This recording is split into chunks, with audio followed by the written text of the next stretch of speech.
मुझे इनवाइट करने के लिए थैंक्स के। वैसे मुझे नहीं पता था कि लॉयर्स की पार्टी इतनी इंटरेस्टिंग होती है। वैसे एक बात बताओगे? एक मिनट। हेलो, क्या?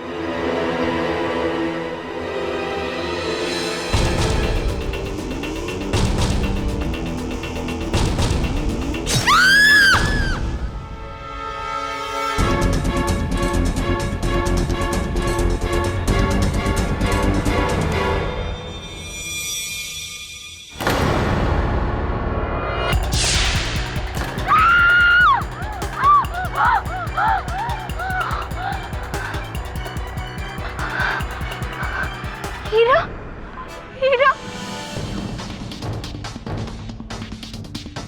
ये तो मैंने अपने सपने में देखा था।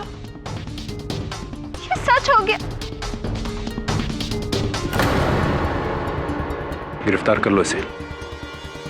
नहीं नहीं इंस्पेक्टर दवे, मैंने कुछ नहीं किया। मैंने सच्ची कुछ नहीं किया। मुझे सच में नहीं पता कि मैं यहाँ कैसे आई। मैडम, जब जेल जाओगी ना तो सब याद आ जाएगा। चलिए। नहीं नहीं, प्लीज प्लीज मुझे छोड़ दीजिए। मैंने कुछ नहीं किया। मैंने आपसे कहा था ना कि मुझे हीरा का खून अपने सपने में दिखता है। मैंने सपने में उसका खून देखा और मेरा सपना सच हुआ। मेरा विश्वास करो, मैंने उसे नहीं मारा। मैंने उसे सच में नहीं।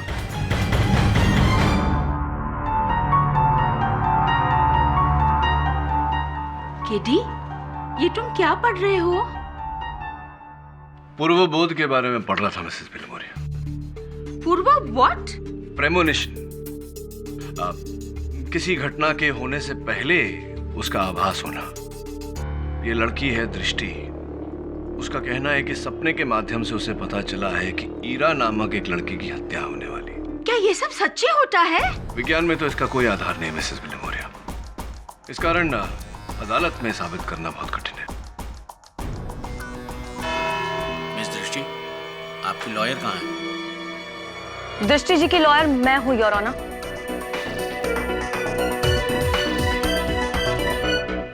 योर ऑनर, मैं नियति सचदेव, दृष्टि जी की डिफेंस लॉयर। मुझे आने में थोड़ी सी देर होगी, उसके लिए क्षमा चाहती हूँ। एक्चुअली मेरा ये पहला केस है तो तैयारी करने में थोड़ी सी देर हो गई। मिस नियति, पहले केस में अक्सर देर हो जाती है। चलिए देखते हैं कितनी काम आती है आपकी ये तैयारी। शो प्रीमोनिशन यानी होने वाली चीजों का पहले से आभास हो जाना। योर ऑनर, ये सब या तो मैंने किताबों में पढ़ा है या तो फिर फिल्मों में देखा है, लेकिन दृष्टि जी का ये कहना है कि इनके साथ ये सच में होता है। क्यों दृष्टि जी? जी। तो दृष्टि जी, आप कोर्ट को ये बता सकती हैं कि जिस रात कत्ल हुआ उस दिन एग्जैक्टली क्या हुआ था? उस रात घर में मैं अकेली थी। मेरे पति पार्थ और नव्या दोनों भी घर में नहीं थे। और फिर मैंने भी दवाई ली और मैं सो गई। फिर मैंने वही सपना देखा। मैंने सपने में देखा कि कोई हीरा को मार रहा है। मैं डर गई और जब मैं अचानक उठी तो मैंने अपने आप को हीरा की लाश के पास पाया। मुझे कुछ नहीं पता कि मैं वहाँ कैसे पहुंची। मेरे हाथ में वो चाकू कैसे, मुझे कुछ याद नहीं। तो इसका मतलब है आपको तो ये भी नहीं पता चला होगा कि हीरा पहुंची कब, है ना? नहीं। झूठ बोल रही हैं आप। हीरा आपकी बेटी को पढ़ाने आया करती थी, ये बात सब जानते हैं। और उस दिन घर पर कोई नहीं था, मौका अच्छा था और इसी मौके का फायदा उठाकर आपने हीरा का खून कर दिया। Am I right? नहीं, मैंने उसका खून नहीं किया। पिछले 2-3 दिन से हीरा मेरे घर में नहीं आ रही थी। तो मैं उससे मिलूंगी कैसे और मैं उसका खून कैसे करूंगी? हाँ, झूठ बोलने में तो आपने PhD कर रखी है। हाँ? Objection your honour. Your honour, मेरी मुवक्किल झूठ नहीं बोल रही है। हाँ, ये बात सच है कि आभास होना आम बात नहीं है। 100 में से शायद एक इंसान को आभास होता होगा, तो हो सकता है कि उन 100 में से एक इंसान मेरी मुवक्किल दृष्टि हो? प्लीज मिस नियति, ये आपके कॉलेज का कोई डेमो सेशन नहीं है जहां पे आप फिलोसॉफिकल बातें करके काम चला सके। आई नो दैट स्मिता जी, और मैं फिलोसॉफिकल बातें नहीं कर रही हूँ। ये सच है और ऐसा कई लोगों के साथ होता है। होने को तो बहुत कुछ हो सकता है मिस नियति। हो सकता है कि आपकी ये मुवक्किल अपने गुनाहों को छुपाने के लिए कहानियां बुन रही। नहीं, मैं कोई कहानियां नहीं बना रही हूँ। मुझे प्रीमोनिशंस होते हैं, आने वाले खतरे का आभास मुझे पहले से हो जाता है, और ऐसा मेरे साथ पहले भी हो चुका है।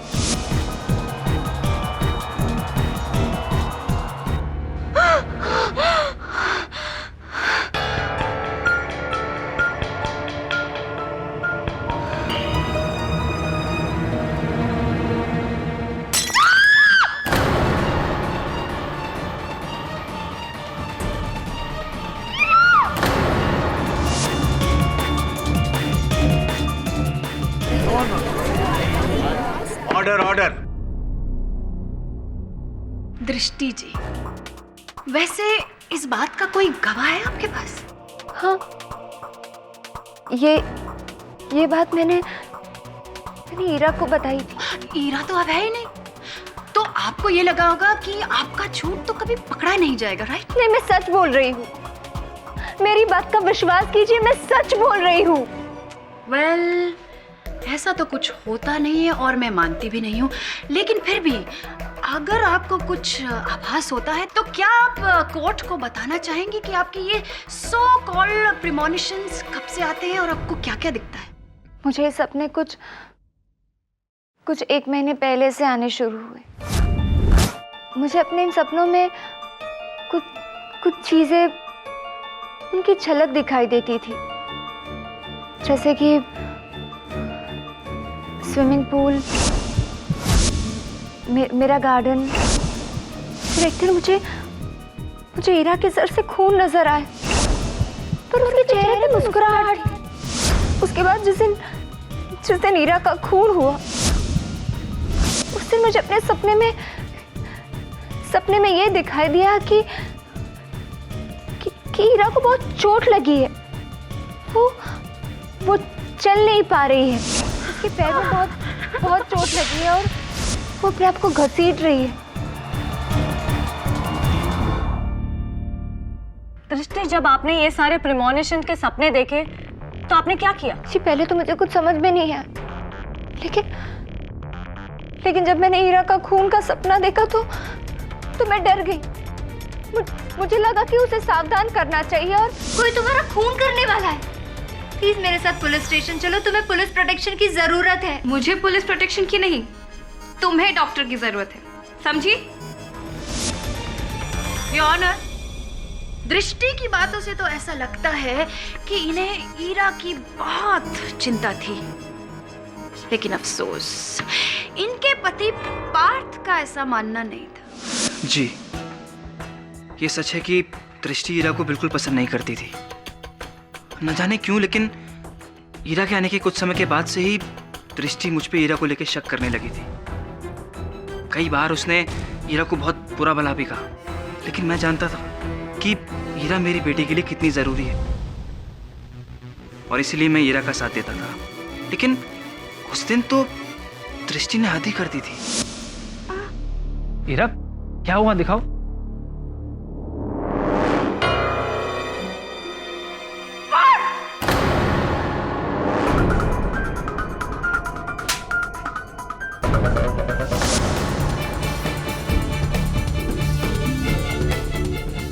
ऑनर, इतना गुस्सा कि उस गुस्से के कारण इन्होंने ईरा का खून ही कर दिया। ऑनर, मैं ईरा के फियांसे युग को इस कटघरे में बुलाना चाहूंगी। दृष्टि को ऐसा लगने लगा था कि ईरा और उसके पति पार्थ के बीच कुछ है, जबकि ऐसा नहीं था। ईरा सिर्फ दृष्टि की बेटी, जिसे कि डिसलेक्सिया है, उसे पढ़ाने जाती थी, और दृष्टि ने एक बार खुद मुझसे कहा था कि अगर मैंने ईरा को नहीं समझाया तो वो उसे छोड़ेगी नहीं। एक मिनट मिस्टर युग, उस दिन ईरा को कुछ हो गया है ऐसा आपको क्यों लगा? ईरा कहीं गई भी तो हो सकती थी। ऐसा नहीं हो सकता, क्योंकि ईरा कहीं भी जाए मुझे फोन हमेशा करती। उस दिन उसका कोई फोन नहीं आया। फोन नहीं आया? योर ऑनर, ये रहे मिस्टर युग के फोन रिकॉर्ड्स, और फोन रिकॉर्ड से साफ जाहिर होता है कि ईरा ने उस दिन युग से ठीक 3 बजे बात की थी। राइट मिस्टर युग? हाँ, याद आया, सॉरी। ईरा से उस दिन बात के बाद मेरी चिंता और बढ़ गई थी। ईरा ने मुझे फोन पे कहा था कि वो दृष्टि से मिलने जा रही है। मैं नहीं चाहता तो दृष्टि से मिले और उनके बीच की प्रॉब्लम और बढ़े। मैंने ईरा को कहा भी कि वो दृष्टि से मिलना तो दूर, उससे फोन पे भी कोई बात ना करे और ना ही वो पार्थ से किसी भी तरह की बात करे। लेकिन मिस्टर युग, आप मुझे एक बात बताएंगे कि जिस रात ईरा का कत्ल हुआ था, उस रात 7 से 9 बजे के बीच में आप कहाँ थे? मैं ईरा को ढूंढ रहा था, हर उस जगह पे जहां वो हो सकती है। मेरी हमारी कॉमन फ्रेंड नव्या से भी बात हुई। जी हाँ, दृष्टि को ईरा पर शक था, लेकिन मैंने खुद अपनी आंखों से देखा था कि पार्थ और ईरा के बीच ऐसा कुछ भी नहीं था। ये सब सिर्फ दृष्टि का एक वहम था। नव्या, ये तुम क्या कह रही हो? झूठ क्यों बोल रही हो तुम? तुमने तो मुझसे कहा था कि पार्थ और ईरा की नजदीकियां बढ़ रही है। मैंने कब कहा था? तुम झूठ क्यों बोल रही हो नव्या? सच बोलो ना। योर ऑनर, मुझे ऐसा लग रहा था कि दृष्टि को वहम हो रहे हैं और इसी वजह से वो अपनी शादीशुदा जिंदगी बर्बाद कर रही है। इसीलिए मैं उसे एक साइकियाट्रिस्ट डॉक्टर कपूर के पास भी लेकर गई थी। जी हाँ, दृष्टि जी मेरी पेशेंट है, उन्हें डिप्रेशन की प्रॉब्लम है और इसके लिए मैंने उन्हें कुछ एंटी डिप्रेसेंट्स भी दिए थे। Thank you doctor. Your honour, बात एकदम साफ है। दृष्टि जी दिमागी रूप से बीमार हैं और इसी बीमारी के चलते हुए उन्होंने ईरा का खून कर दिया।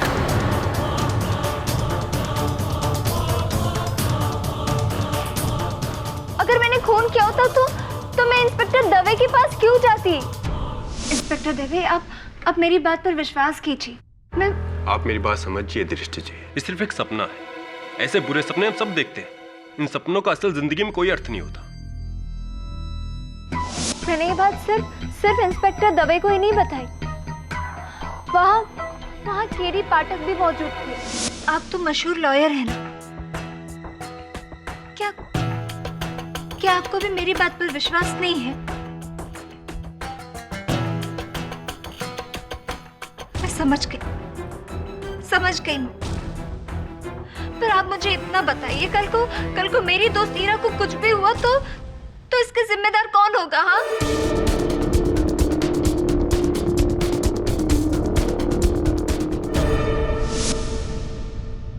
If I am not mistaken दृष्टि जी, तो क्या आप मिस्टर के.डी. पाठक की बात कर रही हैं? द मशहूर लॉयर के.डी. पाठक?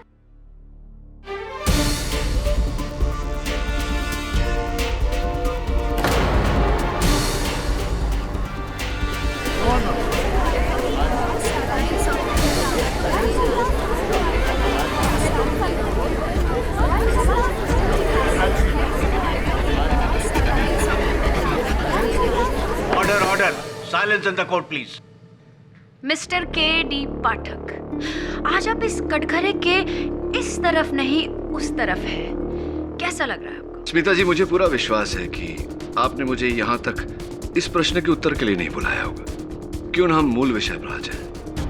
तो फिर ठीक है मिस्टर पाठक, आप इस कोर्ट को यही बता दीजिए कि कत्ल की रात आप वहाँ क्या कर रहे थे? जब युग ने इंस्पेक्टर दवे को फोन किया तो दवे साहब मेरे साथ ही थे, मेरी गाड़ी में थे, इसलिए मैं उन्हें वहां तक ले गया। तो मिस्टर के.डी. पाठक, आपने वहां क्या देखा? जब हम वहां पहुंचे तो दृष्टि के पास खून से सना हुआ चाकू देखा और स्विमिंग पूल में ईरा की लाश। और क्या सबूत चाहिए योना? ईरा की लाश का दृष्टि के घर के स्विमिंग पूल से मिलना। इंस्पेक्टर दवे और मिस्टर के.डी. पाठक का उन्हें मौका वारदात पर मिलना, मर्डर वेपन पे इनकी उंगलियों के निशान, ये सब साबित करते हैं कि दृष्टि ही कातिल है।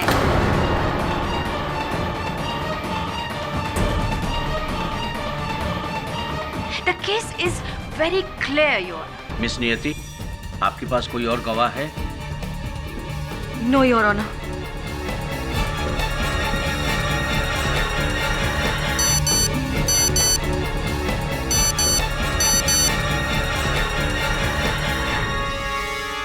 तमाम सबूतों और गवाहों के मद्देनजर ये अदालत इस नतीजे पर पहुंची है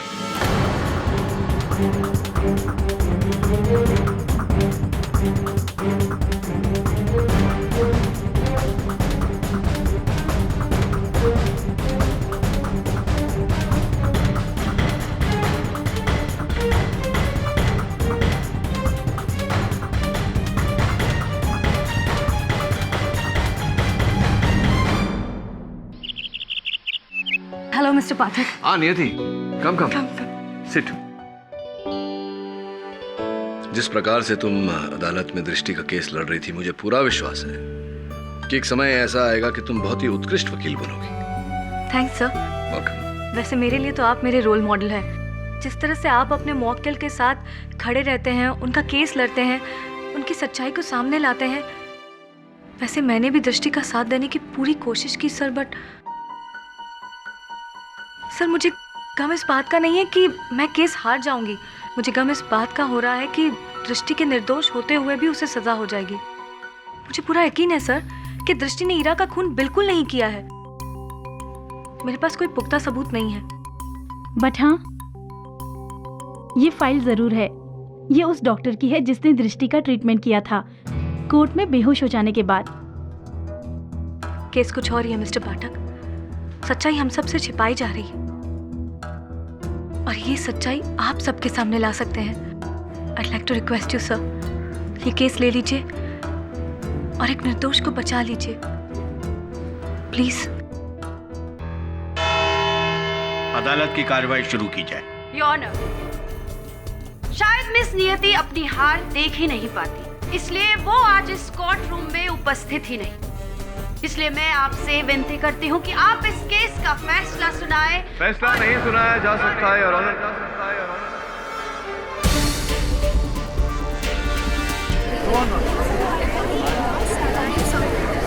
order order, silence in the court please. क्योंकि ये केस अब तक समाप्त नहीं हुआ।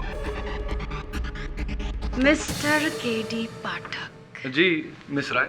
शायद आप भूल रहे हैं कि ये केस खत्म हो चुका है और इस केस का फैसला मेरे ही हक में होने वाला है, क्योंकि इस कोर्ट में मैं ऑलरेडी साबित कर चुकी हूँ कि दृष्टि ने ही ईरा का खून किया है। नहीं, भूल मैं नहीं, आप रही हैं। आप बहुत शीघ्र विषय वस्तु भूल जाती हैं मिस राय। अभी तो मैंने कहा कि ये केस अभी तक खत्म नहीं हुआ, क्योंकि अब भी कुछ ऐसे सत्य हैं जो अदालत से छिपाए जा रहे हैं ना। योर ऑनर, मैं अदालत से अनुरोध करता हूं कि मुझे इनके केस की पैरवी करने दी जाए। ये रहे मेरे कागज पत्र। इजाजत। हाँ तो दृष्टि जी, सुना है आपको पूर्वाभास होता है, पूर्व सूचना मिलती है, दूसरे शब्दों में प्रेमोनिशंस। तो दृष्टि जी अदालत को बताएं कि किन बातों को लेकर ये आभास हुए हैं आपको। ईरा का सीढ़ी से गिरना, ईरा को चोट लगना और मैंने ईरा का खून भी होते हुए देखा था। इसका अर्थ ये हुआ कि जितने भी पूर्वाभास हुए हैं आपको, वो ईरा को लेकर हुए हैं। जी।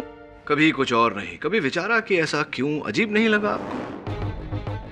हाँ पर लेकिन योर ऑनर, दृष्टि झूठ बोल रही है। वास्तविकता में इन्हें कोई पूर्वाभास नहीं होता।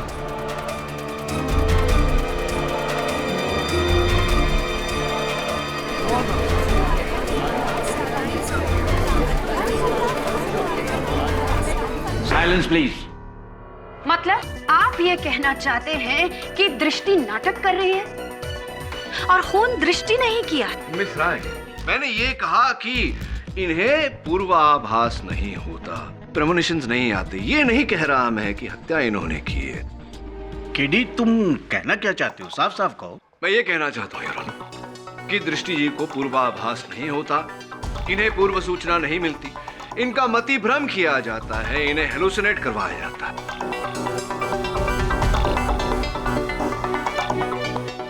क्या? ये कैसे हो सकता है? कैसे हो सकता है ये जानने के लिए मैं डॉक्टर रंजन को कटघरे में बुलाना चाहूँ। डॉक्टर रंजन, उस दिन यहाँ अदालत में अचेत होने के बाद, बेहोश होने के बाद दृष्टि जी को आप ही के अस्पताल ले जाया गया था चिकित्सा के लिए। जी। तो क्या परीक्षण था आपका? पहले मुझे लगा कि शायद स्ट्रेस की वजह से ही दृष्टि जी को चक्कर आया होगा, लेकिन जब मैंने उनकी ब्लड रिपोर्ट देखी आई वॉज शॉक्ड। क्यों अचंभित हो गए आप? क्या था उनकी ब्लड रिपोर्ट में? दृष्टि जी के ब्लड में न्यूरोफार्म नाम के ड्रग के ट्रेसेस बहुत अधिक मात्रा में पाए गए।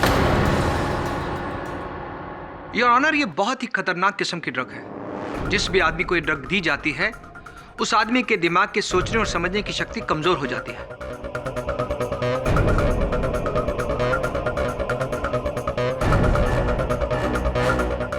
और इस ड्रग का असर कम से कम 3 से 4 घंटे तक रहता है। जिस भी इंसान को यह ड्रग दी जाती है वो कुछ घंटों के लिए अपने दिमाग पर अपना कंट्रोल खो बैठता है। ऐसे में अगर उस इंसान को कोई आवाज सुनाई जाती है या कोई घटना दिखाई जाती है जो असलियत में वहां है ही नहीं, तो भी वो उसे सच मानने लगता है। उसे लगता है कि वो घटना या वो आवाज उसने सपने में कहीं देखी या सुनी है। और इस सारे प्रोसेस को हेलुसिनेशन कहते हैं। दृष्टि जी के साथ भी कुछ इसी तरह से हो रहा था। उन्हें हेलुसिनेट किया जा रहा था। इस ड्रग की मदद से कोई चाहता था, जानबूझकर इंटेंशनली उन्हें एहसास दिला रहा था कि ईरा मरने वाली है। ऐसा नहीं हो सकता, क्योंकि मैं कोई ड्रग्स नहीं लेती। योर ऑनर, दृष्टि जी की बात दुर्भाग्यवश बिल्कुल सही भी है और बिल्कुल गलत भी। मतलब? इसका अर्थ यह हुआ योर ऑनर कि कोई इन्हें आम दवा के बहाने न्यूरोफॉर्म खिलाया करता था, इनका मति भ्रम किया करता था और इन्हें इस बात का ज्ञान तक नहीं होने दिया। दृष्टि जी, आपको दवा कौन खिलाता था? मेरी दवाई की जिम्मेदारी तो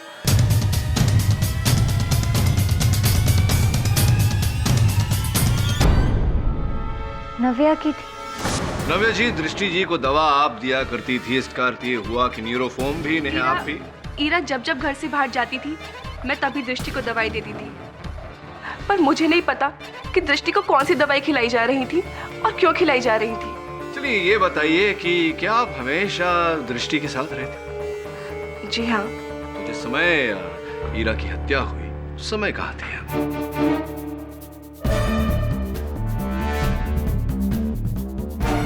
क्या हुआ, याद नहीं याद? कोई बात नहीं, मैं याद दिला देता हूं। ईरा की हत्या के समय आप वहीं थी, हत्या के अवसर पर, हत्या के स्थान पर, और ईरा की हत्या में आपका हाथ भी था। योर ऑनर, न्यूरोफॉर्म जो दृष्टि को खिलाया जाता था वो गेट वेल मेडिकल स्टोर से लिया जाता था योर ऑनर, जिसकी कस्टमर आईडी पर सरप्राइज सरप्राइज नव्या जी का नाम।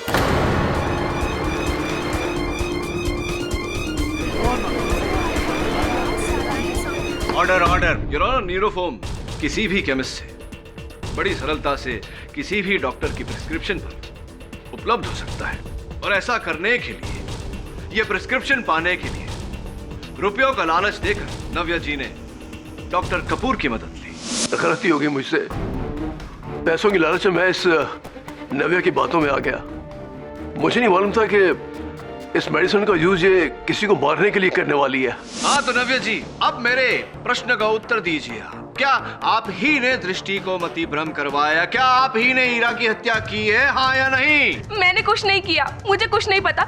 मैं तो सिर्फ वही कर रही थी जो मुझे करने के लिए कहा जा रहा था।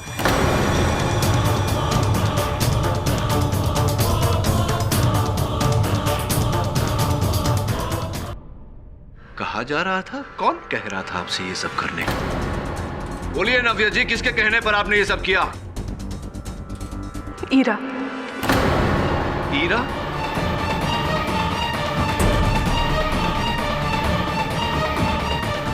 ईरा दृष्टि के पति पार्थ से बहुत प्यार करती थी और वो किसी भी कीमत पर पार्थ की जिंदगी से जुड़े रहना चाहती थी। लेकिन पार्थ दृष्टि और अपने परिवार को छोड़ना नहीं चाहता था। तभी ईरा ने प्लान किया कि वे दृष्टि का मानसिक संतुलन को बिगाड़ देगी ताकि पार्थ हमेशा हमेशा के लिए उससे दूर चला जाए और ईरा उसके साथ रह सके। मुझे पर्सनली कोई प्रॉब्लम नहीं है दृष्टि से, लेकिन ईरा ना केवल मेरी अच्छी दोस्त थी, पर वो पैसों से भी मेरी मदद कर रही थी। इसीलिए मैंने फैसला किया कि मैं ईरा की मदद करूंगी। ईरा दवाई के बहाने दृष्टि को न्यूरोफॉर्म देती थी। दवाई खाने के कुछ 15 मिनट बाद से ही दृष्टि का सर घूमने लगता था, उसे नींद आने लगती थी, और तब ईरा ये सब नाटक करती थी। इन सब का दृष्टि के दिलो दिमाग पर इतना असर पड़ने लगा कि वो डरने लगी थी।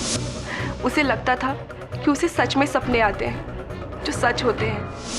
ईरा का सीढ़ियों से गिर जाना भी कोई इत्तेफाक नहीं था।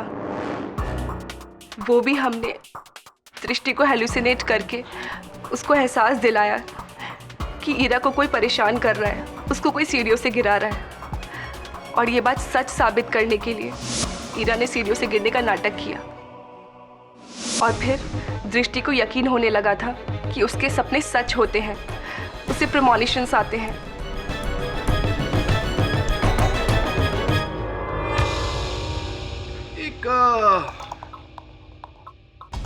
जरा समझाइए मुझे नव्या जी के आप और ईरा मिलकर दृष्टि के साथ केवल ये खेल खेल रहे थे, तो फिर आपने ईरा की हत्या क्यों की? मैंने ईरा को नहीं मारा। इनफैक्ट मुझे तो पता भी नहीं कि ईरा का खून कब हुआ और कैसे हुआ। नव्या सही कह रही है। नव्या खून कर ही नहीं सकती, क्योंकि इसी अदालत में युग ने यह बयान दिया था कि उसी के कहने पर नव्या पूरी रात ईरा को ढूंढती रही। ये रही उन लोगों की लिस्ट जिनसे नव्या ईरा की कत्ल की रात मिली थी। नव्या को लेट हो रहा था, इसलिए वो दृष्टि की फ्रेंड बीना के घर रुक गई थी। यानी ईरा के कत्ल के दिन वो वहां नहीं थी। अब किस पे इल्जाम डालेंगे मिस्टर केडी पाठक? क्यों इतने सीधे साधे केस को आप इतना कॉम्प्लिकेटेड बनाना चाहते हैं? प्रोसिक्यूटर महोदया, क्या ये नहीं हो सकता कि ईरा और नव्या के अलावा भी कोई ऐसा रहा हो जिनसे दृष्टि से बैर हो, भय हो, या ये कहूं कि ईरा से भय हो? मैं समझाता हूं। योर ऑनर, जिस घर में ये मति भ्रम का खेल रचा गया, वहां ईरा, नव्या और दृष्टि के अतिरिक्त भी एक व्यक्ति रहते हैं, दृष्टि के पतिदेव पार्थ। बहुत ही दुखद बात है मिस्टर पार्थ, आपकी पत्नी को न्यूरोफॉर्म जैसा जोखिम भरा खतरनाक ड्रग दिया जा रहा था, उनके साथ मति भ्रम का खेल खेला जा रहा था, पागल करवाने का षड्यंत्र रचा जा रहा था, और आप चुपचाप देखते रहे। एनीवे, ये बताइए कि जिस समय ईरा की हत्या हुई आप कहाँ थे? जी, मैं अपने ऑफिस में ही था, कुछ पेंडिंग काम खत्म कर रहा था। ऐसी। और आपके इस बात का कोई साक्षी, कोई गवाह? जी हाँ, हमारे ऑफिस का गार्ड राम सिंह। जी साहब, उस रात पार्थ साहब को ऑफिस में बहुत सारा काम था और करीबन 7, साढ़े 7 बजे तक वो ऑफिस में ही थे। उसके बाद मुझे पता नहीं साहब। उसके बाद आपको पता नहीं का अर्थ क्या? असल में मेरी ड्यूटी 6:30 बजे तक ही होती है। अच्छा। और आधे घंटे देर तक मैं इसलिए रुका ताकि उनका काम ख़त्म हो जाए। फिर साहब ने मुझे बुलाया और मुझसे ऑफिस की चाबी ले ली और मुझे घर जाने के लिए कह दिया। बहुत बहुत धन्यवाद राम सिंह जी, बैठिए। Point to be noted your honour, mister Parth ने स्वयं अपने सुरक्षा कर्मी राम सिंह को ये कहकर घर भेज दिया कि उन्हें अपना कार्य समाप्त करने में और समय लगेगा। वास्तविकता में योर ऑनर, वो राम सिंह का एक साक्षी के रूप में प्रयोग करना चाहते थे। राम सिंह के वहां से जाते ही मिस्टर पार्थ अपने घर गए और वहां जाकर ईरा की हत्या कर दी। ये झूठ है, आप मुझ पर बेबुनियाद इल्जाम लगा रहे हैं। ऑर्डर ऑर्डर, आपको जो कुछ भी कहना है कटघरे में आके कहिए। योर ऑनर, जिस इल्जाम को मिस्टर पार्थ बेबुनियाद कह रहे थे, ये रही उसकी बुनियाद। वास्तविकता में ईरा और मिस्टर पार्थ के बीच अनैतिक संबंध थे और सिटी हॉस्पिटल के सूची के अनुसार ईरा ने बच्चे के पिता के नाम के भाग पार्थ का नाम लिखा।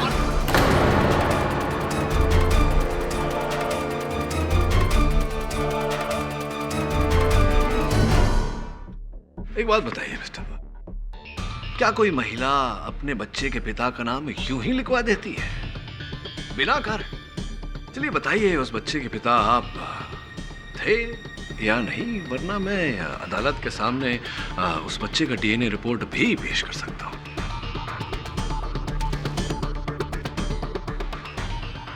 जी, ये सच है। ईरा मेरे बच्चे की माँ बनने वाली थी। ये झूठ है। आप बैठ जाइए, बैठ जाइए आप। मिस्टर पार्थ, उस पर ध्यान मत दीजिए, बताइए क्या बता रहे थे आप? ईरा बच्चे को लेकर बहुत एक्साइटेड थी, पर मैं नहीं चाहता था कि किसी भी हालत में मेरे और ईरा के रिश्ते के बारे में दृष्टि को पता चले। मैं दृष्टि को खोना नहीं चाहता था। आप दृष्टि को खोना नहीं चाहते थे, लेकिन आपको डर था कि आपके इस रहस्य के बारे में ईरा सबको बता देगी। वो आपके लिए एक विपत्ति बनती जा रही थी, एक जोखिम बनती जा रही थी, और उससे पहले कि कुछ हो आपने उसकी हत्या कर दी। नहीं नहीं, ये सच नहीं है। मैंने ईरा को नहीं मारा। मानता हूं कि मेरे पास ईरा को मारने की वजह थी, पर मैंने उसका खून नहीं किया। योर ऑनर, मिस्टर पाठक अपने मुवक्किल दृष्टि जी को बचाने के लिए मिस्टर पार्थ के ऊपर खून जैसे संगीन जुर्म का इल्जाम लगा है। खूनी मिस्टर पार्थ है, इसका ना कोई सबूत है और ना कोई गवाह, लेकिन दृष्टि जी के पास वजह भी है और उनके खिलाफ सबूत भी। ईरा और पार्थ के रिश्ते को लेके दृष्टि जी की जिंदगी में जो टेंशन थी ना, वो और भी बढ़ गई जब दृष्टि जी को ईरा की प्रेगनेंसी के बारे में पता चला।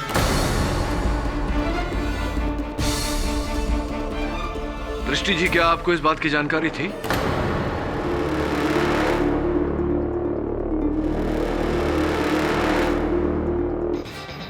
दृष्टि जी की खामोशी से साफ साफ पता चलता है कि वो जानती थी कि ईरा उनके पति के बच्चे की मां बनने वाली है। प्रोसिक्यूटर साहब, चुप्पी और बात होती है, अदालत साक्ष्य मांगती है। इस बात का कोई साक्ष्य है आपके पास? मिस्टर पाठक, ये रही ईरा के गायने की अपॉइंटमेंट लिस्ट, जिसमें दृष्टि जी का भी नाम लिखा है।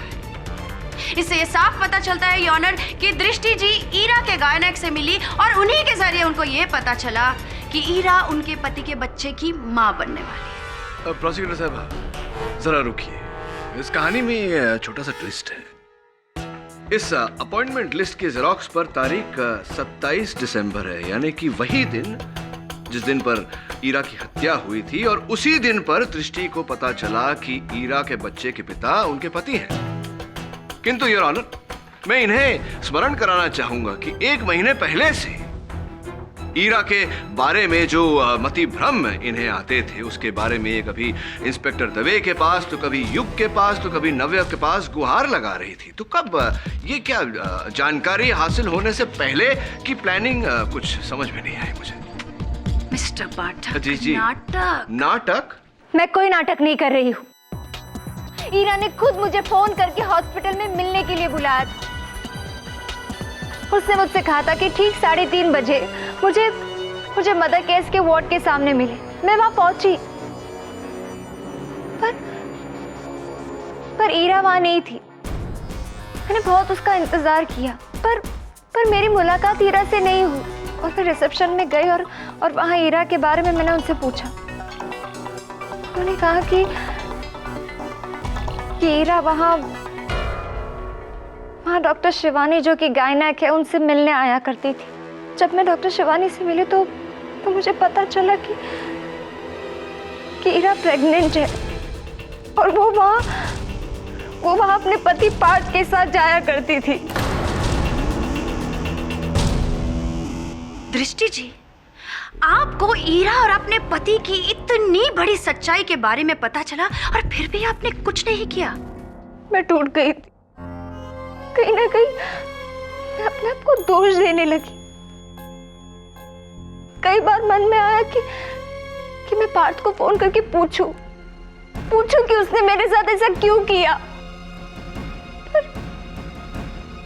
पर मुझे मौका ही नहीं मिला और उसी दिन मुझे हीरा के खून के इल्जाम में गिरफ्तार कर दिया गया।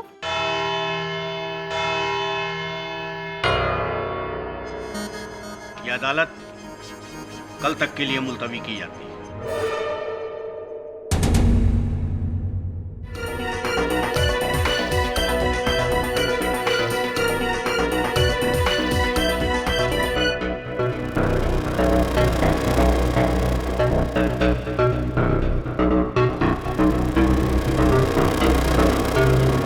योर ऑनर, इस केस ने एक बिल्कुल ही नया मोड़ लिया है। ये मेमोरी कार्ड मुझे घटनास्थल से प्राप्त हुई। इसमें एक महिला का स्वर दर्ज है। मैं चाहता हूं कि अदालत उसे सुने। मुझे छोड़ दो, प्लीज मुझे छोड़ दो।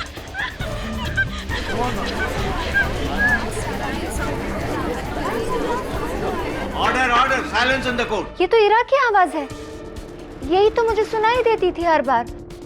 दृष्टि जी ठीक कह रही हैं योर ऑनर, ये स्वर ईरा की ही है। मैं चाहता हूं कि अदालत एक बार ध्यान से इस आवाज को सुने। मुझे छोड़ दो, प्लीज मुझे छोड़ दो। योर ऑनर, ईरा के स्वर के साथ साथ एक डिजिटल रिस्ट वॉच के अलार्म की आवाज भी दर्ज है। एक बार फिर से सुनिए। मुझे छोड़ दो, प्लीज मुझे छोड़ दो।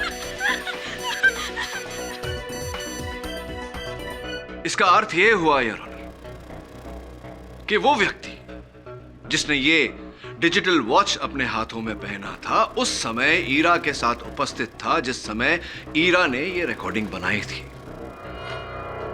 और सौभाग्य से your honour, digital wrist watch की यही आवाज मैंने यहां अदालत में उपस्थित एक व्यक्ति के हाथों में लगी हुई घड़ी से सुनी थी।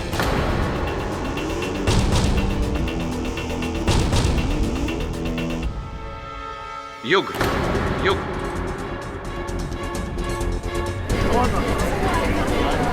Order order, silence in the court please.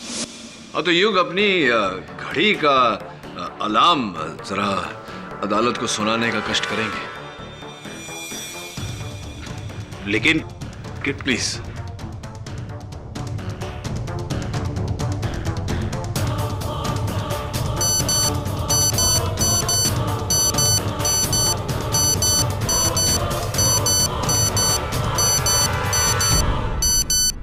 वही ध्वनि है यार। ये क्या मजाक है? ऐसी वॉचेस तो न जाने कितने लोगों के पास होगी। इसका मतलब ये नहीं कि आप उन सब पे शक करोगे।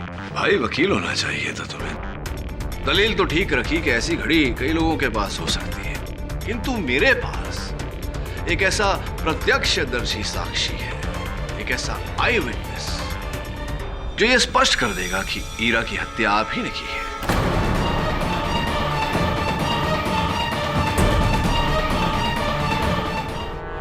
योर ऑनर, युग का कहना है कि जिस दिन ईरा की हत्या हुई उस दिन इन्होंने ईरा से केवल एक बार फोन पर बात की। ये ईरा से नहीं मिले, किंतु मेरे साक्षी का कहना है कि उन्होंने इनको और ईरा को एक साथ उस अस्पताल में देखा।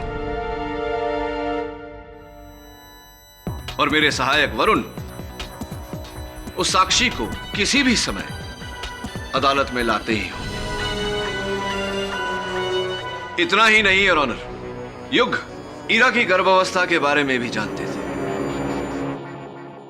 ईरा ने दृष्टि को अस्पताल बुलाया था और दृष्टि वहां पहुंची उनसे मिलने, लेकिन दोनों की मुलाकात होती उससे पहले युग वहां पहुंचे और वहां से ईरा को लेकर चले गए। उस क्षण के बाद किसी ने ईरा को जीवित नहीं देखा। युग जान गए थे कि ईरा के कोख में जो बच्चा पल रहा है उसका पिता पार्थ है और इसी का बदला लेने के लिए इन्होंने ईरा की हत्या कर दी।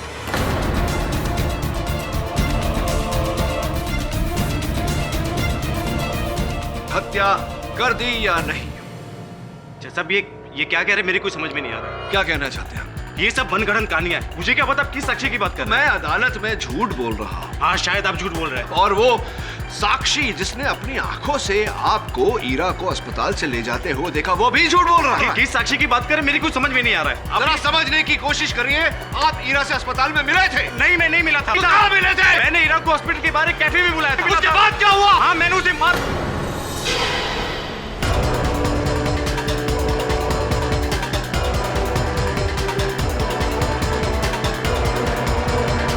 क्षमा चाहता हूं, कभी कभी सच को सामने लाने के लिए झूठ की सहायता लेनी पड़ती है।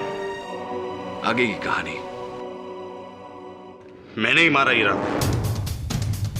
जिस खेल को उसने शुरू किया था उसे खत्म मैंने किया। मैंने ईरा को दृष्टि के यहाँ टीचर के जॉब पे लगाया, ये सोच के कि इससे मेरी दोस्त दृष्टि को मदद मिलेगी। लेकिन उसने ना सिर्फ दृष्टि के साथ बल्कि मेरे साथ भी धोखा किया। दृष्टि ने कई बार मुझे समझाया कि ईरा का बर्ताव सही नहीं है, वो मेरे साथ धोखा कर रही है। लेकिन मैंने उसकी बात तब तक नहीं मानी जब तक कि मैंने खुद अपने कानों से हीरा को नव्या से बात करते नहीं सुना। हीरा नव्या से कह रही थी कि वो पार्थ से बहुत प्यार करती है, अपनी सारी जिंदगी सिर्फ पार्थ के साथ गुजारना चाहती है। इसी तरह मुझे पता चला कि कैसे ये लोग दृष्टि को न्यूरोफॉर्म का डोज देकर भ्रमित कर रहे हैं ताकि उसे पागल साबित कर सके और पार्थ की जिंदगी से दूर कर सके। बहुत ही घटिया खेल खेल रहे थे। सिर्फ प्यार होता तो मैं उसे माफ भी कर देता, लेकिन वो मेरे साथ धोखा कर रही थी। वो पार्थ के बच्चे की तभी मैंने सोच लिया कि जिस खेल को इन्होंने शुरू किया उसे खत्म मैं करूंगा। इसीलिए उस दिन मैंने पार्थ के मोबाइल से हीरा को मैसेज भेजा और उसे फार्म हाउस पे बुलाया। 7:30 का टाइम मैंने इसलिए रखा था क्योंकि 7 बजे ये लोग दृष्टि को न्यूरोफॉर्म का डोज देते थे। दृष्टि किसी भी कीमत पर अपना दवाई का डोज लेना नहीं भूलती थी। और जैसे ही दृष्टि दवाई के असर में आई, मैंने उसे स्विमिंग पूल से दूर एक चेयर पे बिठा दिया। ठीक 7:30 बजे हीरा भी दृष्टि के घर आ गई। उसे अभी यही लग रहा था कि उसे यहां पार्थ ने बुलाया।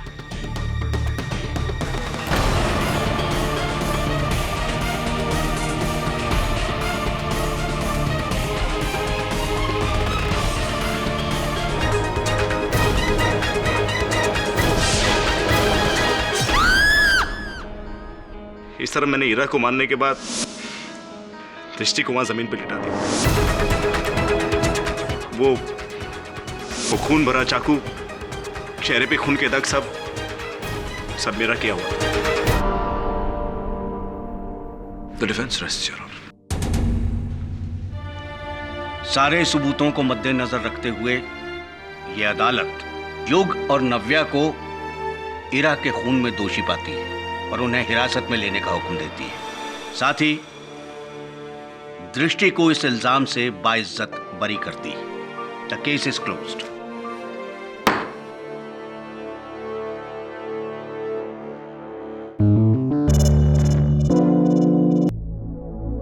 कंजाइन ट्विंस, सियामीज ट्विंस, या हिंदी में कहिए जुड़े हुए जुड़वा।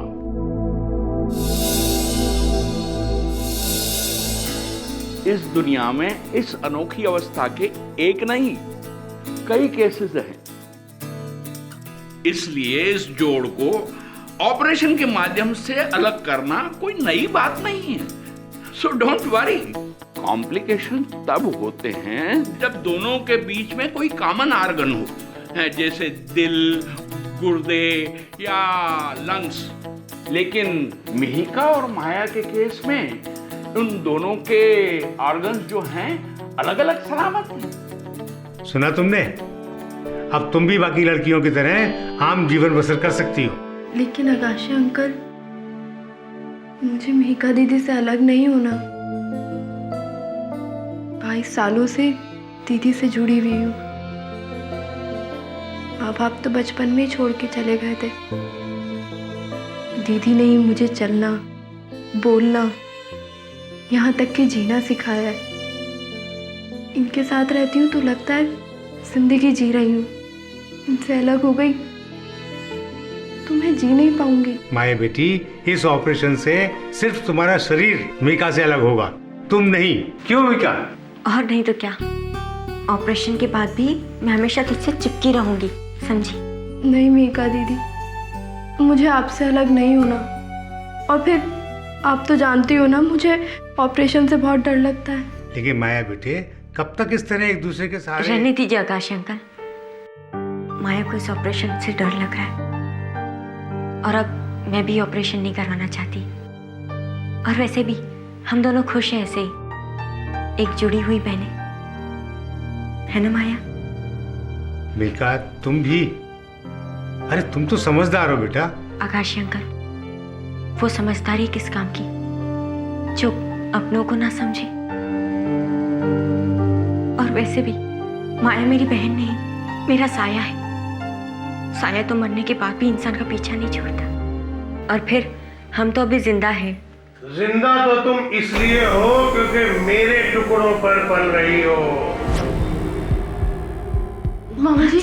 हाँ, मामा जी। तो तुम यहाँ भाग कर आई हो, हैं?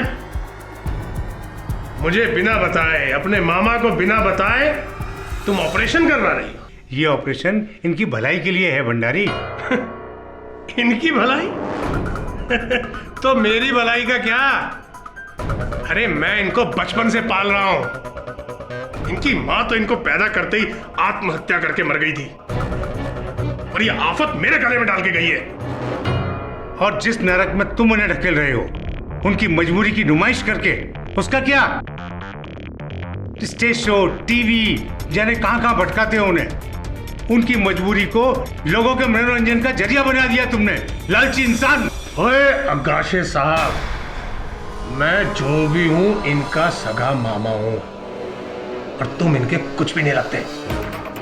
अगर आज के बाद तूने मेरी इजाजत के बिना इनसे मिलने की कोशिश की या इनको कहीं पे भी बुलाया तो मैं अकेला नहीं आऊंगा, साथ में पुलिस को लेकर आऊंगा। मामा जी, इन्हें छोड़ दीजिए ना, हम आपके साथ चल रहे हैं अभी। घर तो तुम्हें चलना ही पड़ेगा। अब मैं तुम्हें यहाँ 1 मिनट भी नहीं रहने दूंगा। कल तुम दोनों को एक टीवी प्रोग्राम में भी जाना है, उसके लिए मैंने एडवांस भी ले लिया है। चलो या निकालो जूता।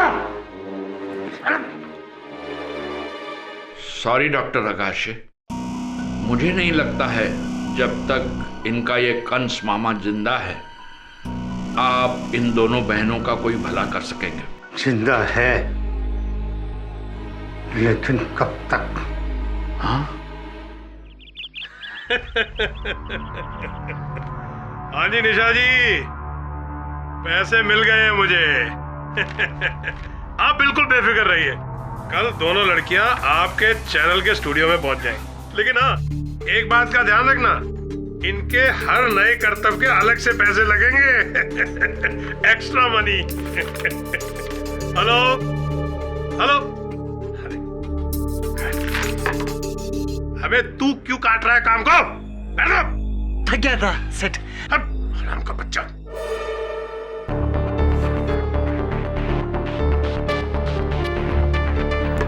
अरे ओ मेरी करोड़ की नोट, आया इधर आओ।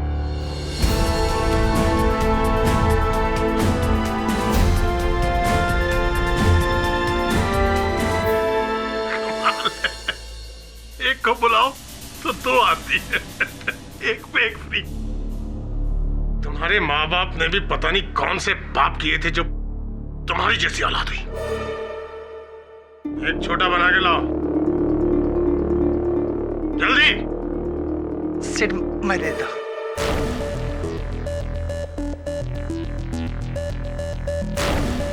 आराम से गिर जाएगा।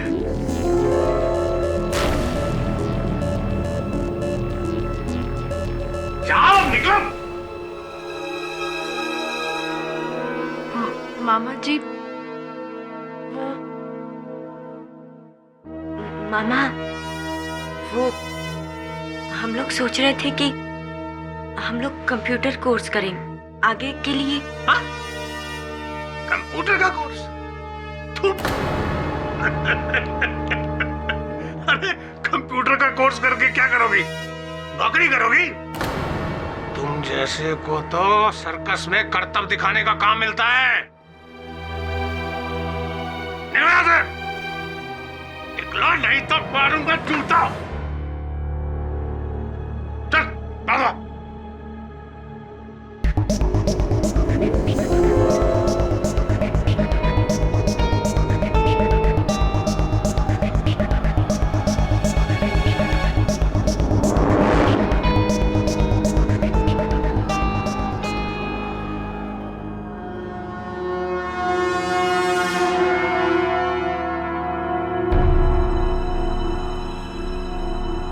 मामा,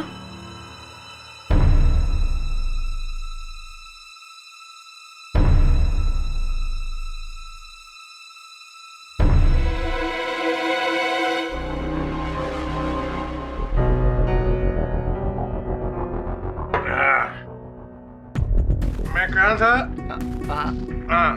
70। जी हाँ 70। 71, 72, 73।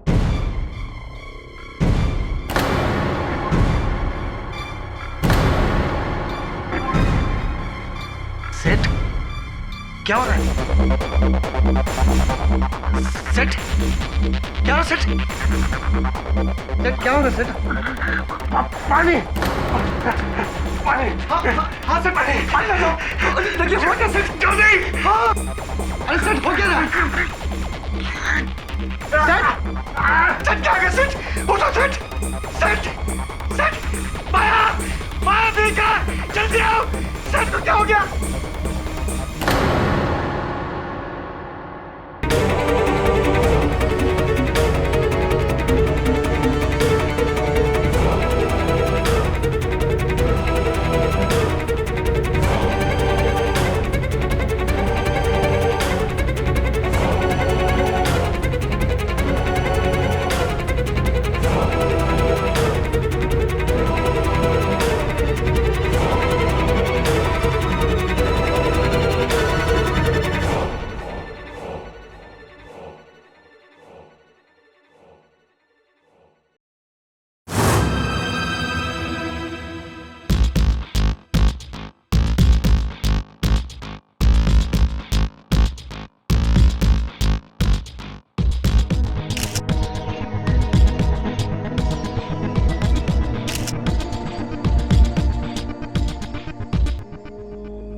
सब कुछ मेरे सामने हुआ।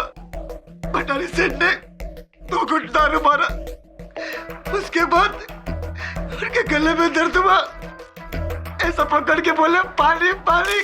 मैं पूछा सेठ क्या हुआ सेठ क्या हुआ? बोले पानी पानी। उसके बाद जमीन पर गिर गए, मुंह पे से पैस निकला और फिर हम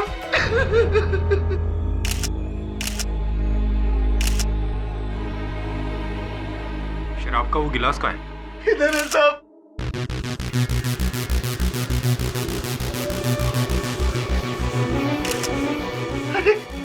इधर इधर साहब।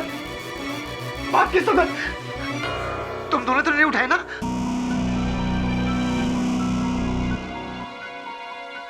तुम दोनों में से वो ड्रिंक किसने बनाया था? वो मैंने। लेकिन सेठ के लिए तुम माया ने। तुम्हें पता कि मुझे साहब वो ड्रिंक मैंने बनाया था। पक्का?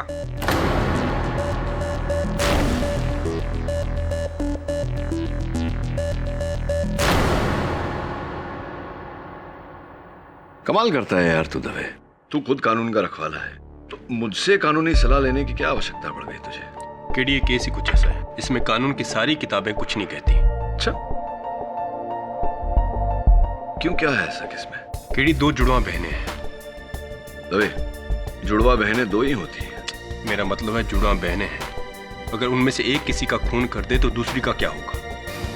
तो क्या होगा जिसने हत्या की है उसे सजा मिलेगी। और आई एम सॉरी केडी, मैं तुम्हें बताना भूल गया कि वो दोनों जुड़वा बहनें एक दूसरे से जुड़ी हुई हैं कमर से। Really interesting. तबे मेरे अनुमान में भारतीय वकालत के इतिहास में पहली बार हो रहा है।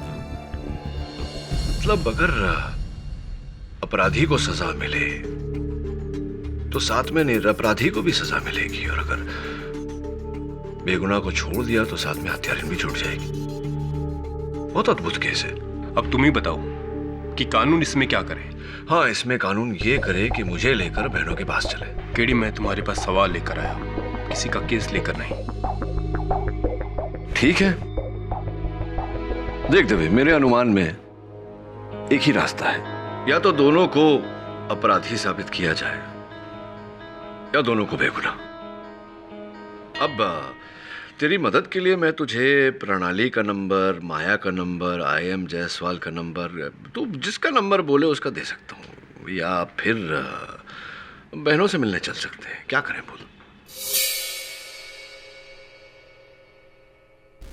बोला था ना मैं तेरे को। और अगर मेरी बात मानी होती तो आज ये लोचा नहीं देखना पड़ता तेरे को। मेरे को इससे ज्यादा और कुछ नहीं बोलने का है। तू जा यहाँ से। जा रहा है, अभी तो जा रहा है मैं, लेकिन फिर मिलने आएगा।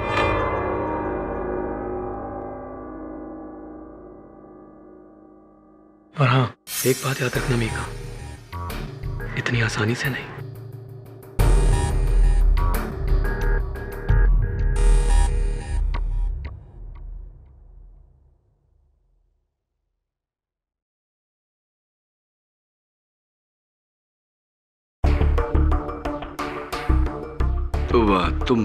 माया। तुम भी कहा। इंस्पेक्टर दवे ने बताया कि तुम पर तुम्हारे मामा अमरनाथ भंडारी की हत्या का आरोप है, किंतु तुम पर नहीं मीका। तुम चाहो तो यहाँ से तुम्हारी रिहाई की अपील कर सकता हूँ। नहीं सर, उसकी कोई जरूरत नहीं है। मैं खुश हूँ कि इस वक्त भी मैं अपनी बहन के साथ हूँ, और मैं जानती हूँ कि ये बेगुनाह है। इसने मामा को नहीं मारा। तुम्हारे मामा की मृत्यु जहर पीने के कारण हुई है। वो जहर जो उनके शराब के गिलास में मिला था, और उस समय रसोई घर में तुम दोनों ही थी, तो ये बात तो स्पष्ट है कि वो जहर या तो तुमने मिलाया होगा माया, या फिर तुमने मीका। मीका दीदी ने कुछ नहीं किया, और ना ही मैंने। हम दोनों ही बेगुनाह हैं। सर, ऐसा भी तो हो सकता है कि कातिल कोई तीसरा ही हो। हाँ, हो सकता है, अक्सर होता भी है। तीसरे से याद आया, ये जो महाशय जो चिल्ला रहे थे अभी, जो यहाँ से गए, कौन है वो जश्न है, हमारी पास वाली खोली में रहता है। अब दोनों का दोस्त है वो।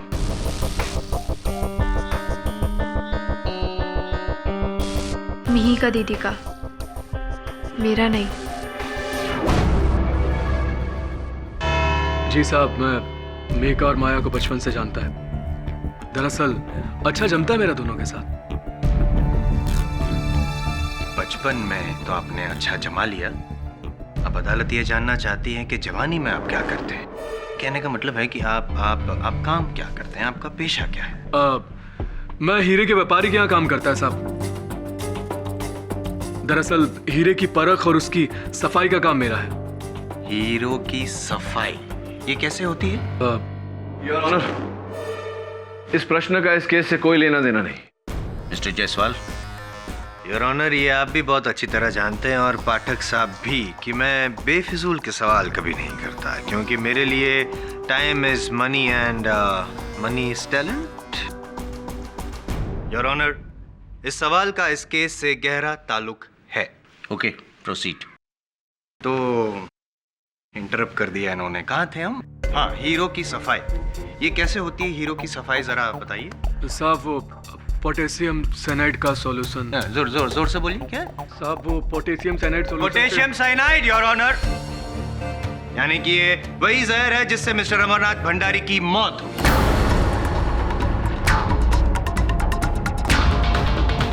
दरअसल सर, वो पोटेशियम साइनाइड सॉल्यूशन से हम लोग हीरे की धुलाई करते हैं, उसकी सफाई करते इसका हैं। मतलब ये हुआ कि ये पोटेशियम साइनाइड आप अपने पास रखते हैं हमेशा? जी हाँ, मेरी खोली में, जो इनकी खोली से लगकर है, बस वहीं पर। That's it. पाठक साहब, your witness.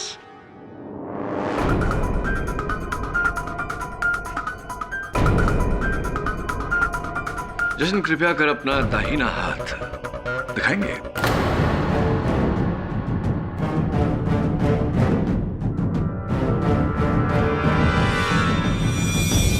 क्या लिखा है? मिहिका।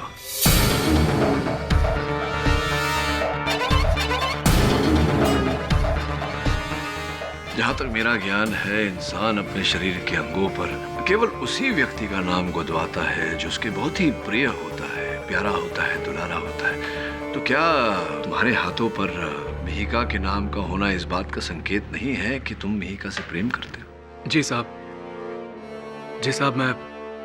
मैं मिहिका से प्यार करता है। और ब्याह भी करना चाहते थे? जी।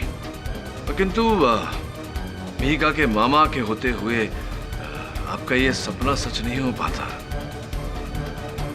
क्या यही कारण था जश्न की मिहिका को अपने मामा के चंगुल से स्वच्छंद करवाने के लिए? Sorry to interrupt your honour, लेकिन कुछ समझ भी नहीं आ रहा है। नहीं, अगर जशन ने मिस्टर भंडारी को मारा होता तो मिहिका मामा के चंगुल से तो अलग हो जाती, माना। लेकिन अपनी बहन माया के चंगुल से कैसे अलग होती? मतलब जिस तरह से ये यूं जुड़ी हुई है, आपको नहीं लगता थोड़ा प्रॉब्लमेटिक हो जाता? क्या आपको लगता है केडी पाठक साहब कि ये शादी वास्तव में पॉसिबल है? योर ऑनर, जिस तरह से ये शादी की थियरी नामुमकिन है, इसी तरह से सर का इल्जाम भी बेबुनियाद है। मैं जानता था साहब कि मेरा पेशे की वजह से ये साइनाइड का बात मुझ पर ही आएगा, लेकिन जज साहब, आज मैं ना चाहते हुए भी अदालत के सामने सब सच बताना चाहता है।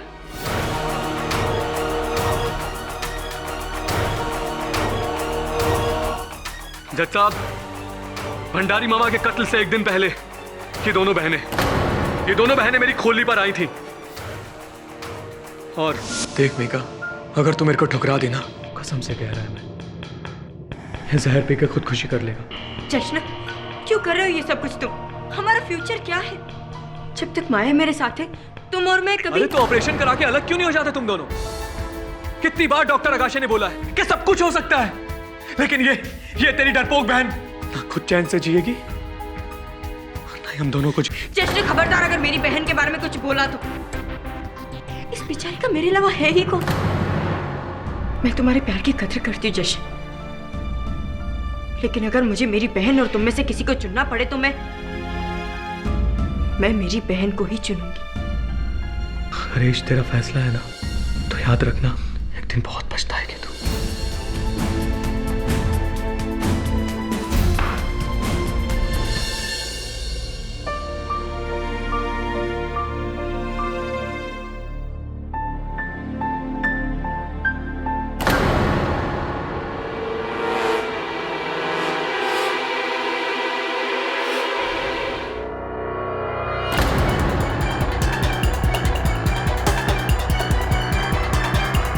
तुमने माया को जहर की शीशी चुराते हुए खुद देखा? जी साहब। फिर तो स्पष्ट है जश्न कि तुमने उसे रोका होगा, टोका होगा, बाधा डाली होगी। जी नहीं, मैंने कुछ नहीं किया। कमाल है sir. KD sir, I would like to ask, if you don't mind, please. तुमने मतलब बिल्कुल रोका नहीं, कुछ नहीं। साइनाइड हजम करना जितना मुश्किल है, उतना ही ये बात हजम करना मुश्किल है योर ऑनर। जैसे तुम्हारे घर में तुम्हारी नजर के सामने से कोई जहर की शीशी चुरा के लेके जाता है और तुम अनदेखा कर देते हो, क्यों? अरे भाई, ये जहर है, कोई चाय की पत्ती नहीं, कोई फर्क ना पड़े। दरअसल मुझे लगा कि माया अपनी बहन पर बोझ होने के एहसास से खुदकुशी करना चाहती है और शायद इसीलिए उसने वो जहर की बोतल मेरी खोली से चुराई। इसीलिए तुम चुप रहे। तुमको ये लगा कि जहर पीने के बाद माया मर जाएगी, मिहिका माया की चुंगल से और तुम्हारी बाहों में। एक्सीलेंट। बट योर ऑनर, ऐसा था नहीं, क्योंकि माया अपने आप को नहीं उसके मामा को मारना चाहती थी। एम आई राइट और एम आई राइट माया? उप्स, सॉरी सर, आपकी लाइन बोल गया मैं। यही चाहता था मैं। जश्न झूठ बोल रहा है। हाँ, मैं मानती हूँ कि उस रोज ये सब कुछ हुआ था, लेकिन माया ने वो जहर की शीशी नहीं चुराई। हाँ, मैंने तो कोई शीशी नहीं चुराई। दो ही बातें हो सकती है ऑनर। एक, या तो माया ने वो जहर की शीशी नहीं चुराई, और या दो, तुम अपनी बहन को बचाने के लिए झूठ बोल रही हो। एक तीसरा कारण और है योर ऑनर। मदिरा का वो गिलास जिसमें विष मिलाया गया था, हत्या शस्त्र जो हत्या क्षण से हत्या स्थल से लापता है और अब तक पुलिस को नहीं मिला। दो ही कारण है इसके, एक माया, दूसरा मिहिका। योर ऑनर, मेरा ये मानना है कि ये दोनों बहनों की मिली भगत है। एक तीसरा कारण भी है, मिस्टर भंडारी के गृह सेवक फुकन। हुजूर, हमें क्यों बुलाया यहाँ? हम तो खुद ही पुलिस को सारा का सारा ड्रामा बोल दिए बिना किसी दबाव के। इसका अर्थ ये हुआ कि आप कानून की सहायता करने की भावना रखते हैं। जी। तब तो अवश्य आप आज इस अदालत में सत्य ही बोलेंगे। जी। चलिए बताइए, जब आपने भंडारी जी को मरते हुए देखा, सर्वप्रथम क्या किया आपने? हाँ, हम फौरन बाहर जाकर डॉक्टर अगाशे को फोन किए ताकि जल्दी से वो आए और भंडारी सेठ को बचा ले। उसी दौरान ये दोनों बहनों ने गिलास गायब किया होगा। सर, ये झूठ बोल रहा है। इसका उल्टा हुआ था, इसीलिए मुझे और माया को रसोई घर में भेजा था पानी लाने के लिए, और मामा की लाश के साथ ये अकेला ही था। चमाट मार दूंगा, एक नंबर की झूठी। मिस्टर फुकन, अपने लहजे पर जरा काबू रखिए। माई बाप, माफी चाहता हूँ। शांत हो जाइए, उत्तेजित होने की कोई आवश्यकता नहीं।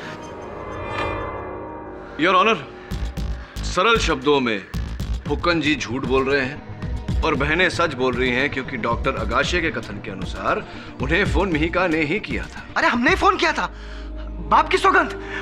ये डॉक्टर अगाशे ना झूठ बोल रहा है इन दोनों बहनों को बचाने के लिए। साहब, हमने गिलास गायब नहीं किया। जाने दीजिए फुकन जी। देखिए, ये बताइए कि वहां घटना स्थल से उस गिलास के अतिरिक्त और कोई वस्तु लापता हुई थी? उदाहरण के रूप में रुपयों की गड्डी जो वो गिन रहे थे बैठे बैठे, कि हत्या होने से कुछ क्षण पहले। कितने रुपए थे उसमें? अरे हमें क्या पता साहब, कैसी गड्डी? अरे ये गड्डी, ये देखिए, ये गड्डी जो पुलिस ने आपके संदूक के गोपनीय क्षेत्र से बरामद की, यही गड्डी। गिने तो होंगे आपने, बताइए ना कितने रुपए हैं?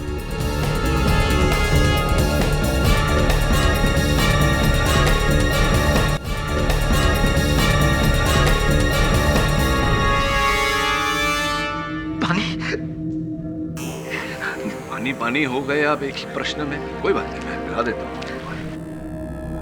प्रोसिक्यूटर साहब, आपको प्रश्न हो तो दीजिए पीछे। अभियोग पक्ष का पानी है, शायद सूट करे। अब बताइए। साहब, हमसे बहुत बड़ी गलती हुई साहब। हमने झूठ बोला, पैसे हमने चुराए थे।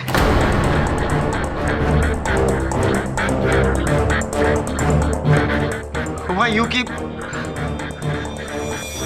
जब भंडारी सेट ऑफ हुए तो? डॉक्टर, पुलिस के आने से पहले तुम अंदर से बाहर लेकर आओ। चेहरे पे मारता शायद होश आ जाए। जाओ।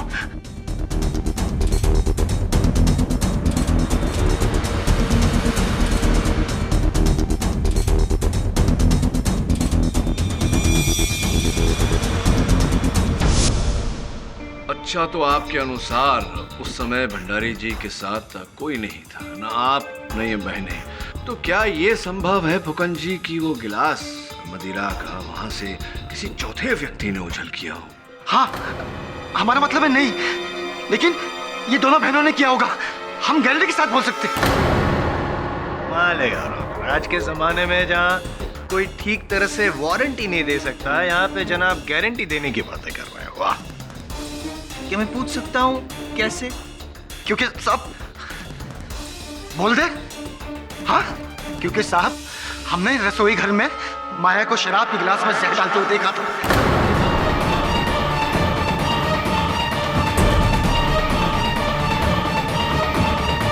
झूठ बोल रहे हैं आप फुकन जी, क्योंकि आपने स्वयं इस अदालत में कहा है कि आप उस समय भंडारी जी के पैर दबा रहे थे। कहा है या नहीं? हाँ, लेकिन सेठ ने हमें जूता लाने के लिए भेजा था, जो रसोई घर के बाहर गिरा हुआ था। जब हम लेने के लिए गए तो देखे कि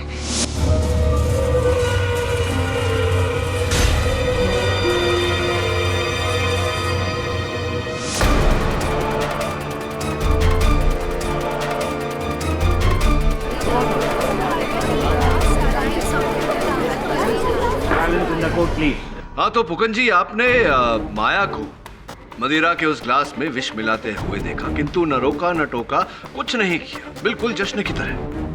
जश्न की मंशा तो कहीं न कहीं समझ में आती है, उसका स्वार्थ था। आपकी क्या मंशा थी? हमें क्या पता साहब कि उसके अंदर जहर है और कुछ नहीं। और खरी बात बोलूं साहब, हमें लगा साला मामा मरता है तो मरने दो ना, हम क्या को बचाए? कौन सा हमारा बाप लगता है? और साहब माया ने मारकर कोई गलत काम नहीं किया, अच्छा काम किया उस हरामी को मारकर। अरे बहुत खून चूसता था बेचारी माया का, हमको बहुत फील होता था माया को देखकर। There you are, Your Honor. इस जिगसॉ पजल का the missing piece. Sequence of events with provided eyewitness accounts. पहला, जशन ने माया को जहर चुराते हुए देखा। दूसरा, फुक्कन ने माया को जहर मिलाते हुए देखा। और तीसरा, 3 लोगों ने जहर की वजह से भंडारी को मरते हुए देखा। लेकिन आप सब लोग एक बात भूल रहे, इस मजबूरी की वजह से जाहिर सी बात है कि मैं हर पल इसके साथ मौजूद रहती हूँ। हम दोनों की कोई भी बात एक दूसरे से छुपती नहीं। माया ने उस ग्लास में कोई जहर नहीं मिलाया। I understand your emotions, Your Honor. तो बहनों के बीच का ये अटूट रिश्ता तो सारा जमाना जानता है, और जब बहन ऐसी जुड़ी हो जिस तरह से ये है, तो ये रिश्ता अटूट नहीं असीम हो जाता है। ऐसा रिश्ता जो कोई जोड़ तोड़ ना सके। मुद्दा इन शॉर्ट, मिस्टर पाठक, बड़ी बहन को बचाने के लिए छोटी बहन झूठ बोल रही है। मैं झूठ नहीं बोल रही, मेरी बहन बेगुनाह है। मैंने कहा तुम झूठ नहीं बोल रही हो, सच बोल रही हो तुम।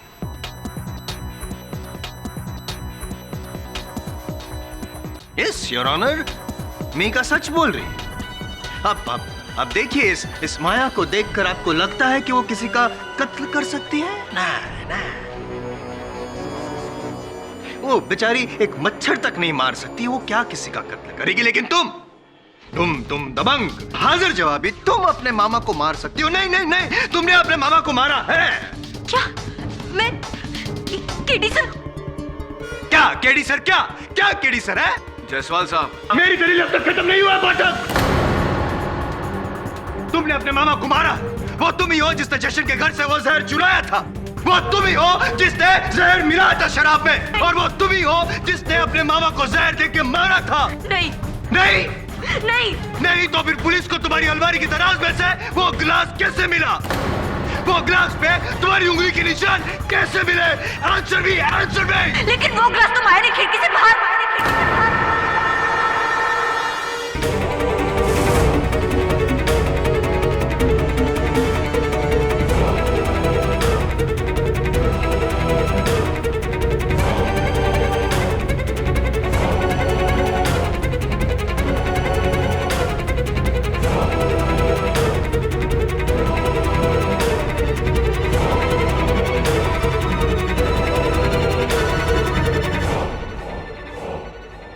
मिस्टर पाठक,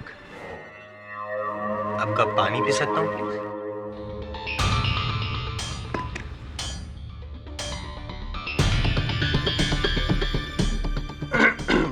हाँ, तो मिस मिहिका कुछ कह रही थी। अब क्या वो माया ने ग्लास उठाकर खिड़की के बाहर क्या? मैं बताता हूँ। माया ने वो शराब का खाली ग्लास खिड़की के बाहर फेंक दिया, योर ऑनर, फेंक दिया। बोलो मिहिका। देखो रोना बंद करो प्लीज। वो यहाँ पे जितने भी लोग हैं मौजूद, सब लोग ने अपना अपना सच बता दिया है। अब तुम्हारी बारी।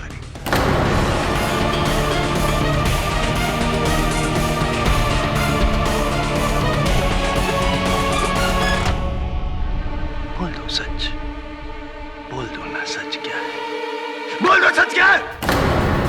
प्रोसिक्यूशन की बात का जवाब दीजिए मिस मिहिका।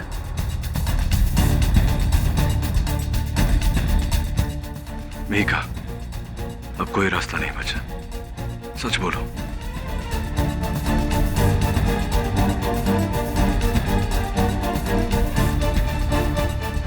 एक कड़वा सच तो बोला जा सकता है सर, पर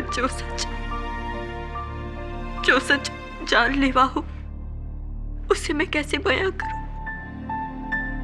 भंडारी मामा का कत्ल माया ने किया है। माया ने।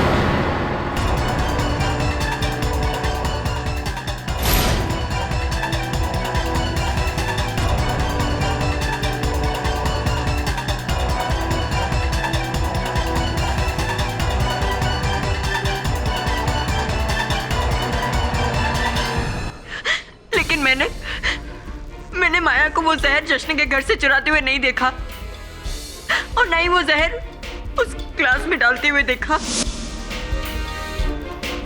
लेकिन जब भंडारी मामा का कत्ल हुआ और माया ने वो ग्लास बाहर फेंक दिया, तो मैं समझ गई कि कुछ गड़बड़ है जो ये मुझे नहीं बता रही। मुझे माफ कर दे मेरी बहन, मुझे माफ कर दे। काश हम लोग इस तरह नहीं जुड़े होते तो आज मेरी गवाही की वजह से तेरा इस जुर्म का पर्दा न उठता।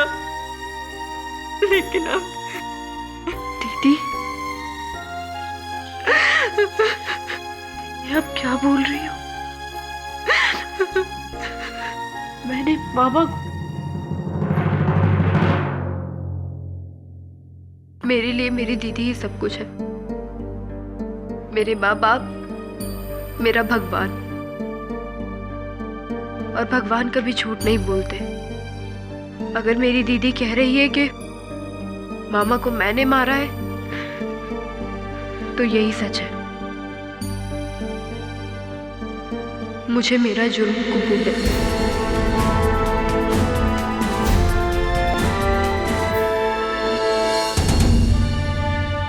यह अदालत अमरनाथ भंडारी के कत्ल के जुर्म में मिस माया को गुनहगार मानते हुए उम्र कैद की सजा सुनाती है।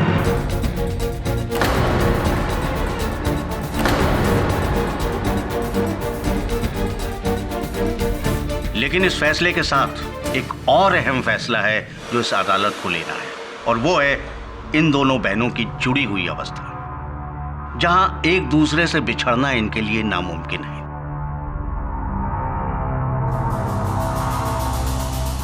लेकिन दूसरी तरफ है इंसाफ का तकाजा, जो ये कहता है कि किसी भी बेगुनाह को किसी गुनहगार के जुर्म की सजा नहीं मिलनी चाहिए। जज साहब, मैं आपसे हाथ जोड़ के विनती करती हूँ, इस मसले पर और कोई सवाल मत उठाइए। मुझे मेरी बहन के साथ सजा काटने दीजिए। मुझे कोई एतराज नहीं। आपके जज्बात की हम कदर करते हैं मिस मीका, लेकिन किसी बेगुनाह को कैद खाने में डालने की इजाजत ना तो कानून देता है और ना ही समाज। इसलिए इस बात का फैसला बड़े सोच विचार के साथ लेना होगा। जज साहब, अगर आपकी आज्ञा हो तो मैं इस विषय में कुछ कहना चाहता हूं। परमिशन ग्रांटेड, आइए। सर, मेरा नाम डॉक्टर आनंद तगाशे है। मैं एक रिटायर्ड सर्जन ही नहीं, एक सोशल वर्कर भी हूँ। मैं इन दोनों बहनों का इलाज करना चाहता था, पर इस मामले में मैंने बहुत से डॉक्टरों को इनको दिखाया। उन्हीं में से एक माने हुए सर्जन हैं डॉक्टर सिंघल। उनका कहना है कि इन दोनों बहनों की जुदाई ऑपरेशन द्वारा हो सकती है, वो भी बिना किसी खतरे के। सर, ये रही डॉक्टर सिंघल की कुछ फाइंडिंग्स एंड रिपोर्ट्स।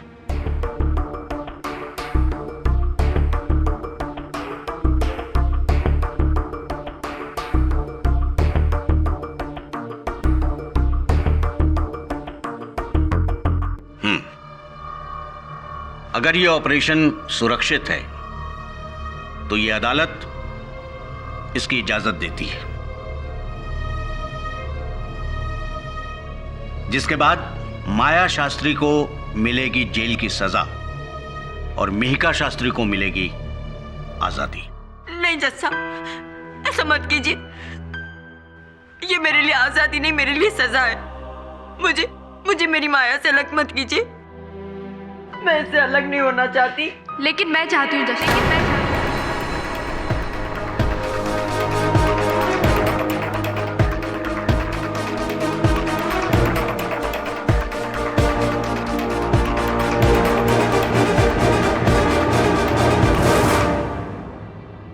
मैं अपनी बाकी की जिंदगी जेल की 4 दीवारी में काटना मंजूर करूंगी, लेकिन अपनी बहन के साथ एक और पल नहीं रह सकती। इसलिए मेरी आपसे प्रार्थना है कि आप हम दोनों का जल्द से जल्द ऑपरेशन करवा के हमें अलग करवाइए। जब हमारी किस्मतें अलग हो गई तो हम क्यों नहीं। The case is closed.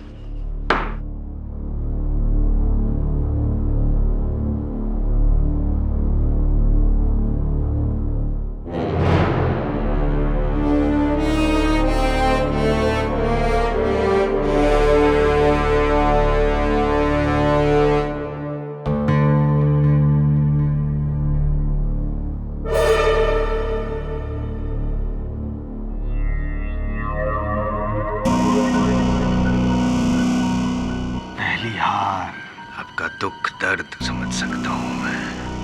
I can understand. जीत की बहुत बहुत बधाई हो जायसवाल साहब, congratulations. Thank you. I am sorry. हारे हुए इंसानों से मैं हाथ नहीं मिलाता। डेंजरस, कंटेजियस, बीमारी फैल सकती है। क्यों? कोई अछूत बीमारी है जो छूने से फैल जाए? एक ही सिक्के के 2 पहलू होते हैं, जीत और हार, चित और पट।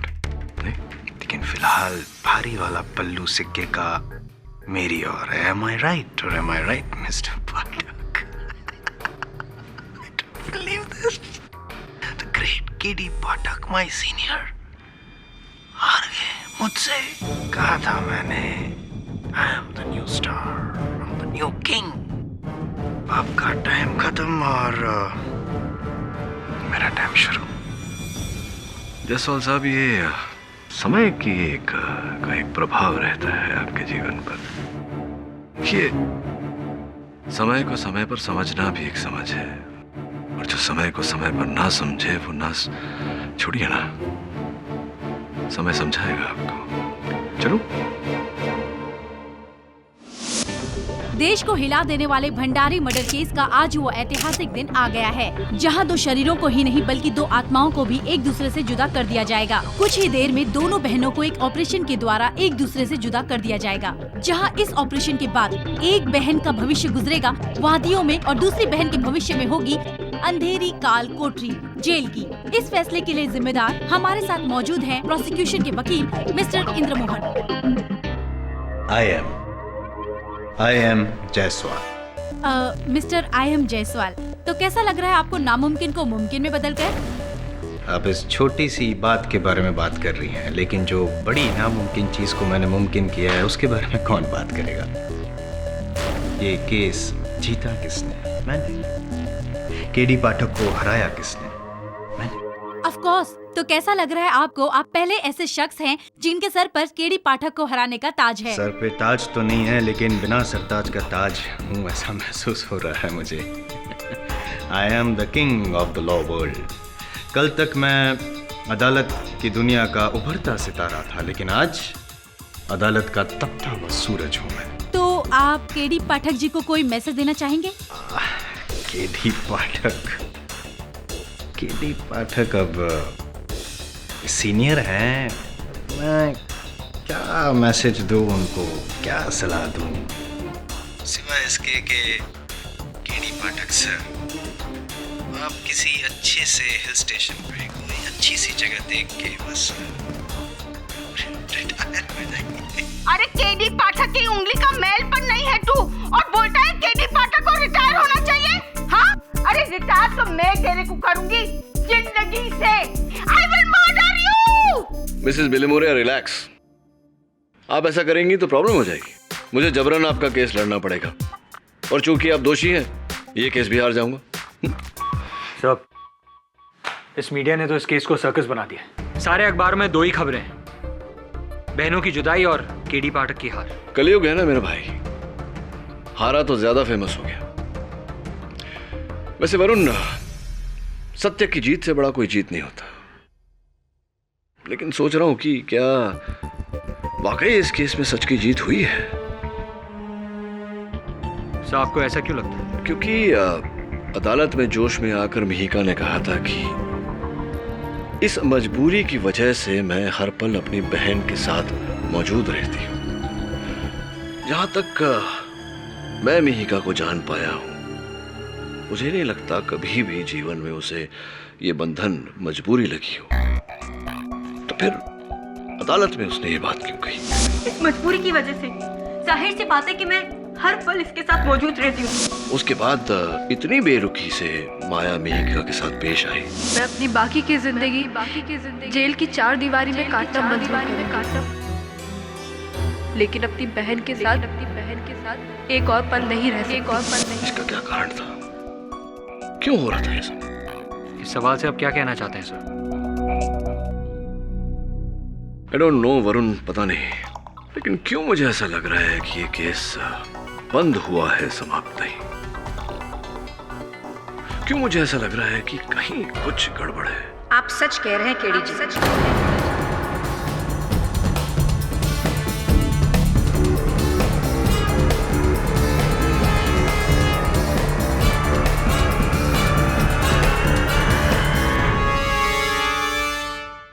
और भी दिलचस्प कहानी देखने के लिए हमारे चैनल को सब्सक्राइब करें और बेल आइकॉन दबाना न भूलें।